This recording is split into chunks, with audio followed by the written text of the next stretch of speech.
News 5 at noon is being brought to you by Insurance Corporation of Belize, serving Belize for 40 years.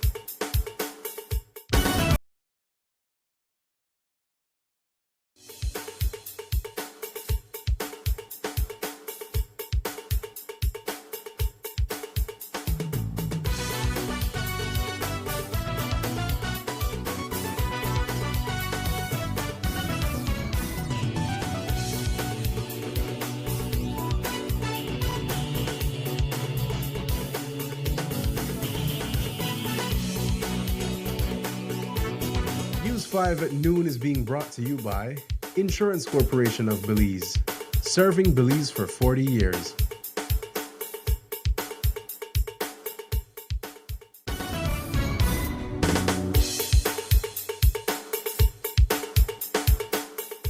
Good afternoon, Belize. It's midday and you tune into the news at noon, where we bring you the latest updates from around the country. I'm Isani Cayetano, and here's what's making headlines today. Christy Guzman is charged with manslaughter in Wilson Hernandez's shooting. Belize's lone forensic doctor needs life-saving kidney transplant. And the annual Carnival Road March new route is reviewed. These stories and more are coming up in just 1 minute. When I was a student, ICB was there to protect me, ensuring my education and future. When I got my first car, ICB was there to protect me, providing excellent coverage and peace of mind on the road. When we moved into our first apartment, ICB was there to protect us, securing our belongings and giving us a sense of security. And when we got our first house, ICB was there for us, protecting our home and everything we've worked so hard for. At every step of your life's journey, ICB is there for you. For more information, call 224-5328 or visit our nearest branch. Welcome back. It happened on Sunday outside Hernandez's home in Belmopan. The 28-year-old, known for running Selfie Lounge, was reportedly involved in a heated argument with his common-law wife. According to police, things escalated quickly and tragically. Investigators say Christy Guzman, the niece of Wilson Hernandez's common-law wife, was inside the home during the dispute. She was allegedly handed a firearm by her aunt, which she then used to fatally shoot Hernandez. Both Guzman and her aunt told police that Hernandez had threatened and assaulted his partner. That claim played a role in the decision to charge Guzman with manslaughter rather than murder. But the story doesn't end there. Wilson's mother, Blanca Hernandez, was also present during those final moments. She says her son wasn't the aggressor. According to her, Wilson was simply trying to stop his girlfriend from leaving with his car. She's devastated and outraged by what she witnessed. Yo me paré aquí en la baranda. I was standing there at the railing and saw the car pulling up and asked, "Who's that?" She said, "I was out with my friends." I told her, "At this hour?" She just said yes. I told her, "Well, that's none of my business." Then she went inside straight into my son's room and they started to argue. I said to myself, they're arguing, and I began to pray inside. Later, when I went out again, she was in the kitchen. I asked her what was happening. She told me, "Well, he's upset because I came home so late." I went back to my room, but then I heard more arguing in the room again. That's when my nerves started acting up because I can't stand hearing arguments. I came out again and my son started telling me why they were arguing in the room. So I first tried to advise her and then advised my son. I told them, if you can't live together, it's better to separate. My son told me, "Mom, this is between me and her. We'll fix it." But as a mother, I told him I have to intervene because I live here too and there are 2 children. He told me, "Yes, but I'll sort things out with her." I said, "Okay, figure it out." So I went back to my room and they kept arguing. Today, the National Emergency Management Organization, NEMO, hosted its second workshop under the United Nations Early Warnings for All initiative. It's part of a global push to ensure that even the most vulnerable countries like ours are better equipped to respond to hurricanes, floods, and other natural hazards. The workshop follows a national assessment and is focused on putting a new system into action. It's all about saving lives, National Emergency Coordinator Daniel Mendez says the initiative is making real progress. He shared insights into how Belize is working to build a stronger, more responsive emergency alert system, one that reaches communities quickly and effectively. What we're doing here today is the second part of our implementation of a program called the Early Warnings for All initiative, which is a program which was created by the United Nations Office for Disaster Risk Reduction with the intent to ensure that by the year 2030 everyone on Earth has access to an early warning system. So we are in the process of implementing that program here in Belize to ensure that we are, as a country, able to provide early warning for all hazards to our people. And when we say all hazards, what are we talking about? So really, it's literally all hazards, and so the first determination is to see what hazards we are affected by. So it's not only hurricanes and tropical storms that Belize is affected by. So we're looking at floods, fires, droughts, and the like. And so it's really looking at all of those different hazards and how do we ensure that people receive early warning for that, so they can take early action.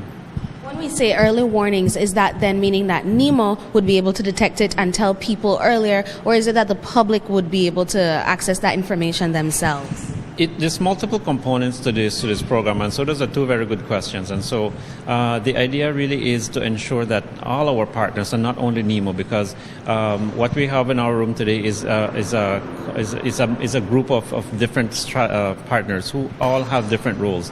So NEMO, as an organization, does not have the lead for every single hazard. For example, if there's an oil spill, we have to work with the lead organization, and so. But the important thing is how do we ensure that information gets to people in a timely manner. Belize's only forensic examiner, Dr. Roque Blanco, has dedicated more than 20 years of his life to serving the country. First as a commissioned officer in the Belize Defense Force, and later as a forensic medical examiner at the National Forensic Science Service. His work has touched nearly every corner of public safety, criminal justice, and legal medicine.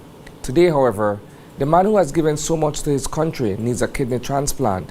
To continue his life's mission of service to Belize, he now needs the public's help to raise $100,000 for his transplant. Here's Dr. Blanco speaking about his illness, followed by comments from the Executive Director of the Belize National Forensic Science Service.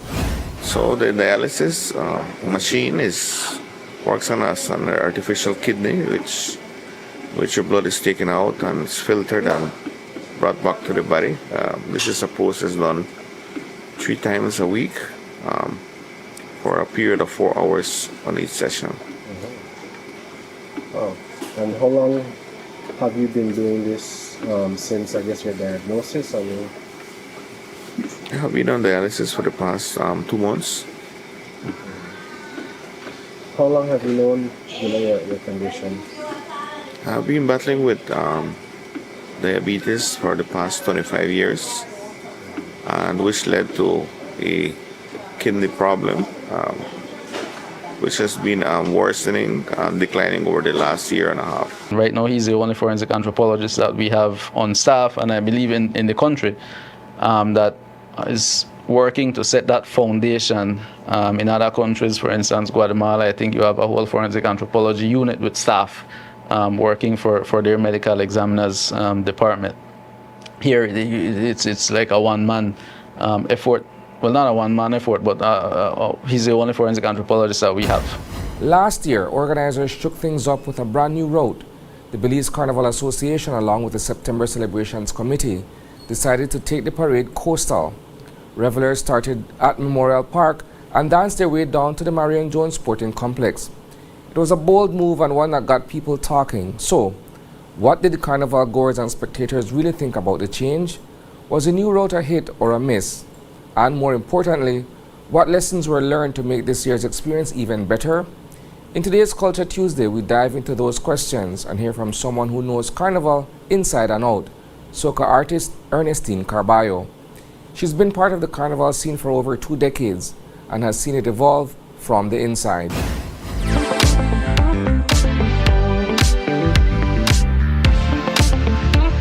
Well, to have to adjust to something new, you always want to feel a bit strange at the beginning. But I honestly like it because it's cooler and then it's wider. You have more space for dance and move, and that's what I liked about it. And it's, instead I have to come all the way from Yarborough, come all that straight, and then I think we had to go over Bell China one time, and then gone down, and then gone through Bayman. It's just one straight, smooth lap. Nice, and the breeze they blow. So, yeah. I know with the heat, right? You have to stay hydrated, guys. So you think it offers more space for revelers to do their thing? Yes, for revelers and for the truck and for the spectators too. Yes, I know we don't used to the old fashion, but you know, new is good too. You know, change is good too.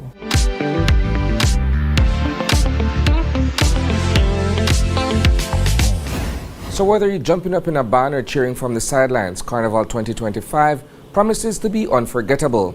Stick around for Ernestine's insights and more on how this year's Road March is set to elevate the experience for everyone. That's a wrap for the news at noon, but don't worry, there's plenty more coming your way at 6 p.m. We'll dive deeper into these stories and more. In the meantime, visit greaterbelize.com and follow us on Facebook for real-time updates. And don't miss Open Your Eyes tomorrow morning for fresh takes on today's headlines.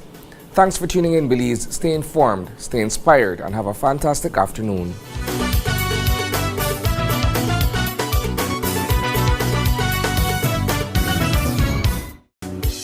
News 5 at noon was brought to you by Insurance Corporation of Belize, serving Belize for 40 years. Every night, I bring you the stories that matter, delivering the facts with professionalism and heart. As an anchor, my goal is to keep you informed, connected, and engaged with the world around us. But the news isn't just about the headlines. I'm Sabrina Daly, and each week we look on the bright side with stories that inspire, uplift, and celebrate the strength of our community. Join me every night as we uncover stories that inform, inspire, and connect us. I am News 5.